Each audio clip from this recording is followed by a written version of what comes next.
Imagine being born a princess. You live in a palace. You have servants. Life is good. But then, when you are 2 years old, your dad cuts off your mom's head. He declares you illegitimate, a bastard, and he kicks you out of the royal family. This isn't a dark fantasy novel. This is the childhood of Queen Elizabeth I. We know her as the Gloriana, the Virgin Queen, the woman who defeated the Spanish Armada. But before the glory, Elizabeth was just an unwanted girl trying not to get killed by her own family. Welcome to part 4 of our British history series, The Rise of the Survivor Queen. Let's go back to the beginning. Elizabeth was born in 1533. Her father was Henry VIII. Her mother was Anne Boleyn. Henry broke the world just to marry Anne because he wanted a son. When Elizabeth popped out instead, Henry was furious. He didn't even attend her christening. 2 years later, Anne Boleyn was beheaded. Henry remarried within 24 hours. And little Elizabeth? She was stripped of her title, princess.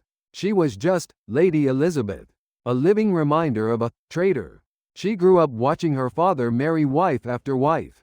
She saw Catherine Howard beheaded too. She learned a very important lesson early on. Keep your mouth shut, and maybe you'll keep your head. When her father finally died, her younger brother Edward became king. Life was okay for a while. But then Edward died, and her nightmare sister, Bloody Mary, took the throne. This was the most dangerous time in Elizabeth's life. Mary hated Elizabeth. Why? Because Elizabeth was the daughter of Anne Boleyn, the woman who stole Mary's father and ruined Mary's life. Plus, Elizabeth was a Protestant, and Mary was a fanatical Catholic. Mary was convinced Elizabeth was plotting against her. In 1554, a rebellion broke out against Mary. Mary's advisors whispered, "Elizabeth is behind this. Kill her." Soldiers came for Elizabeth in the middle of the night. She was dragged to the Tower of London, the scariest prison in England. She was taken to the Traitor's Gate. Elizabeth knew that most people who went through that gate never came out alive. Her own mother had walked through that gate before losing her head. Elizabeth sat on the wet steps and refused to enter. She screamed, "I am no traitor." But she had no choice. For months, she sat in a cold tower cell. Every morning, she expected the executioner to walk in. She could hear the screams of other prisoners being tortured.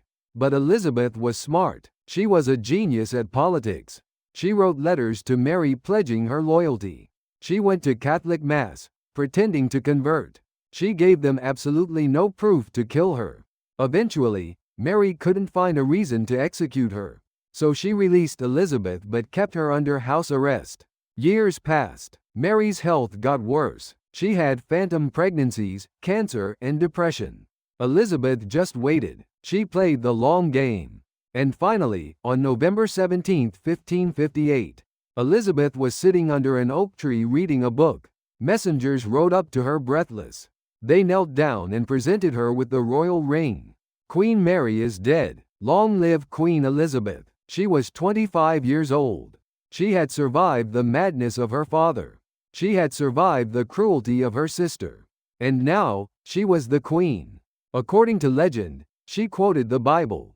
"This is the Lord's doing, and it is marvelous in our eyes." But her problems were just beginning. England was broke. Religious war was tearing the country apart. And every man in Europe wanted to marry her to take her power. Her advisors said, "A woman cannot rule alone. You need a husband. Marry the King of Spain. Marry the Prince of Sweden." But Elizabeth had other plans. She looked at them and said, "I will have but one mistress here, and no master." She decided to rule alone.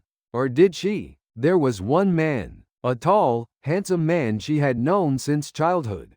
His name was Robert Dudley. He was the only man she truly loved. But she couldn't marry him. Why? Because he was already married. And when his wife was found dead at the bottom of a staircase, with a broken neck, the whole of Europe screamed, "Murder."